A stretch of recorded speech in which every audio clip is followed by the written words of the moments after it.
What's going on, everybody? So I have been experiencing the journey to level 70 here in the early access, and I've played about 100 hours, and I want to let you all know kind of what I've learned and some things that you might want to know to make your gameplay more enjoyable or just help you progress quicker. If you're someone that enjoys the story, you want to take it slower, totally fine, love that. And hopefully some of these tips will help you enjoy that experience. And if you're someone that wants to progress quickly, love that, that's me, and hopefully that will help you as well. With that being said, let's dive into the campaign and kind of how that ended up for me. So there are no spoilers about the campaign in this video for those of you that are wondering. I just want to talk about kind of the experience with the leveling and sort of what ended up happening after I finished the campaign in terms of what content I was able to do. Now, I finished the campaign at level 31. But actually the zones that you end up going to, which you go to all of them, that's why the zones are there, you're going to enter zones that are way higher level, like upwards of mid 40s. And that could be tricky for a lot of you. So if you're someone that enjoys the story, you want to just kind of have a cinematic experience, a good tip is just to level up a little bit on the side and to go ahead and get some experience or do some dungeons on the way. If you're someone that just wants to progress quickly, you can immediately blast the campaign and do exactly what I did, which is just kind of tough out the harder fights and reach level 31 and go on and beat the campaign then, because I only did the campaign in my initial, kind of gameplay. And that allows you to unlock a lot of different things, like the potential to unlock World Tier 3, although it is a little bit tougher than that. And you can do a lot more things after you've unlocked campaign because you will unlock the Tree of Whispers mechanic. So I definitely recommend you rush campaign if you're someone that wants to progress quickly. But again, if you're someone that just wants to enjoy story, you might want to level up a little bit before you go through each portion of the storyline. And one important thing that ended up being a kind of realization for me was that rares oftentimes are way more superior to legendaries. And what I mean by this is as you're looting, especially in World Tier 3 or World Tier 4, you're gonna get things like sacred and ancestral pieces of gear and weapons. And even earlier on, the rares will almost always give you some sort of option to upgrade. And what I mean by that is there's not always going to be an upgrade, but rares will always have an option to be an upgrade. So you do want to pick them up, you do want to look at them, and you do want to see if they're going to have better stats.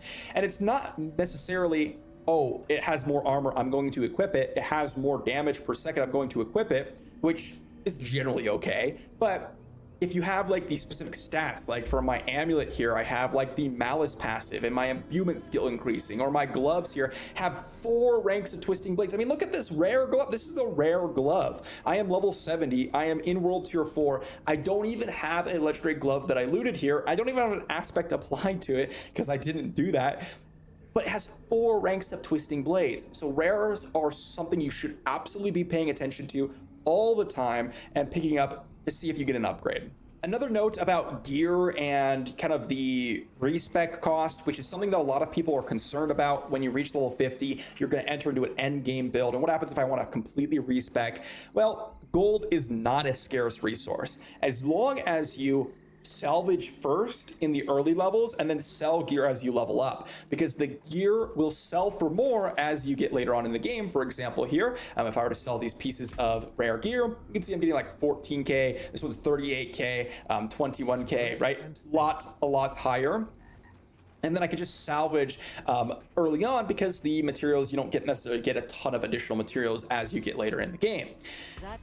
And also, make sure you're salvaging some of your legendaries. Don't just extract every single aspect, because you actually get some of the materials like coiling wards, which you'll use to upgrade your pieces later on. So it's not always great to just extract every legendary. That's definitely not something that I would recommend doing. But don't worry about, trying to min-max your build and worry about like not having any gold or upgrade materials, etc. It's not really a scarce resource. One thing that I particularly found interesting and something that I think is really good to know is strongholds and in general waypoints. You're going to be teleporting across the map all the time, especially when you unlock the Tree of Whispers, because you'll have the bounty mechanic that takes you across the map. One thing that's really nice to do as you're completing the storyline, etc., and just to have in your back pocket is to make sure you have as many waypoints and strongholds completed, because oftentimes strongholds being completed will unlock you a waypoint, as possible. Not only will this allow you to, give you options to teleport, but because you're discovering more of the map, it'll give you more renown. You're completing strongholds, which are more renown, etc. And in general, just you kind of want the ability to navigate the map quickly, because it's very, very often where you're just traveling all over the place. And if you don't have the mount, you're going to be a little bit sad. Now, something everyone should know is that world tier difficulties, specifically 3 and 4, are huge jumps in power. Because what happens is you unlock, as I mentioned earlier, sacred and ancestral gear. Now, sacred gear is basically the same gear, but just with better rolls. And ancestral, guess what? It's the same gear, but with better rolls than sacred. And this is just a simple, the glove is just a great example here. We can get way better stats, way better potential out of our ancestral pieces than we can our sacred or base pieces.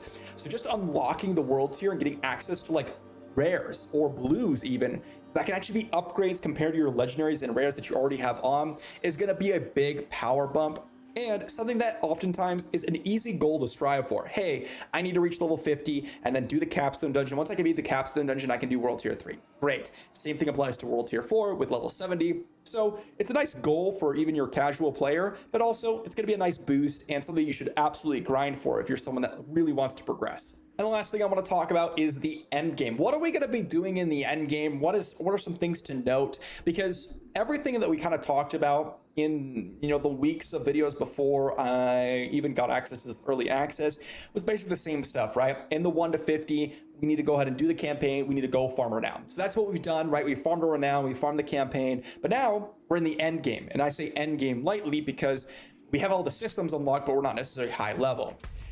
Some of the systems that we have are the Tree of Whispers, which is going to be one of your greatest ways to kind of level up and get some legendaries earlier on in the mid game, is what I would kind of consider in terms of your leveling. And this is just kind of a bounty system where you're going to run around and complete different dungeons or open world events. I would recommend sticking to dungeons because this is going to be an absolute cluster when the game launches and you're going to have a bunch of people running around for the open world events. Definitely stick to dungeons. But you're also going to have Nightmare Dungeons, Helltide Zones, right? Now, Helltide Zones are a little awkward because the thing with these ones is that the monsters are significantly harder and they don't necessarily give you a reward for fighting them. Meaning that you need 75 of your specific kind of motes to open up a chest to give a potential legendary. And I just don't think that's worth it at all. Because as I mentioned earlier, legendaries aren't even as good as rares oftentimes because they just don't drop as frequently, right? And so I would honestly skip Helltide Zones, even though they are in-game content, until you might reach later levels when you can farm these things for a specific legendary piece. And I'll probably go over Helltide Zones more in depth soon. But definitely something that I personally did not do a ton of. And the main endgame process is the Nightmare Dungeons. And I will also do a full in-depth video about Nightmare Sigils, Nightmare Dungeons.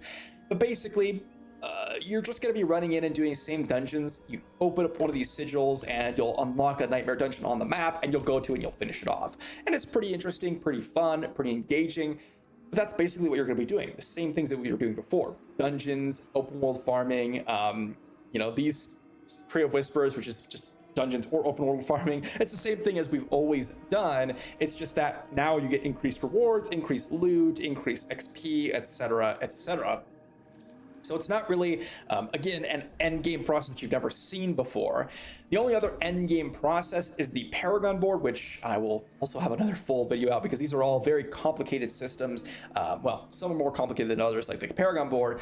But this is definitely something you're going to want to focus on a ton. This is your major power increase outside of the gear increase that you're going to get from tier 3 or tier 4, and definitely something that is your main progression mechanic, and one of the reasons why leveling up is so important in the game.